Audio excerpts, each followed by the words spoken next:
Imagine a time when the threat of a nuclear attack was a real, tangible concern for everyday American families. People everywhere were urged to prepare, not just for safety, but for survival. What did that preparation actually look like for the average household, and what items were considered essential?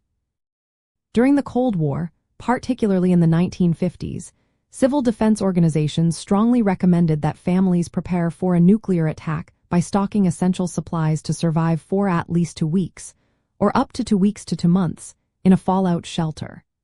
This advice focused on basic human needs: food, water, medical care, and communication, assuming a period of isolation until it was safe to emerge or receive aid.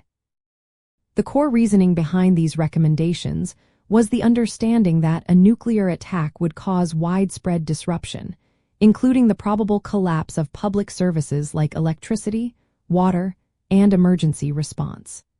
The primary danger was not just the initial blast but also the radioactive fallout that could linger for weeks.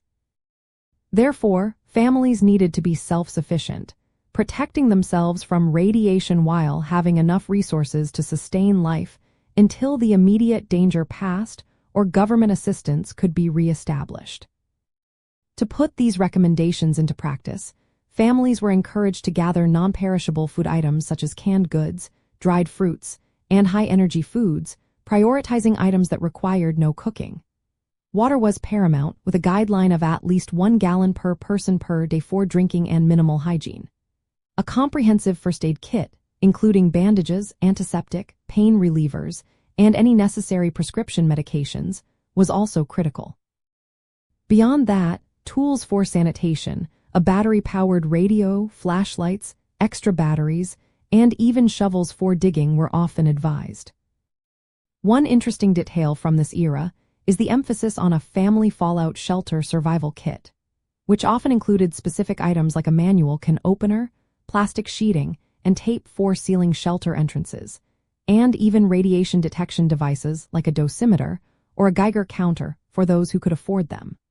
These specific provisions highlighted the unique and unprecedented challenges that a nuclear event would present, going beyond typical emergency preparedness. Ultimately, these civil defense supply lists were designed to empower citizens with the means to weather an unimaginable crisis by providing practical steps for self-reliance. By understanding the recommended supplies, we gain insight into the era's deep-seated anxieties and the proactive, often daunting, measures ordinary people were encouraged to take to protect their families during a time of global tension.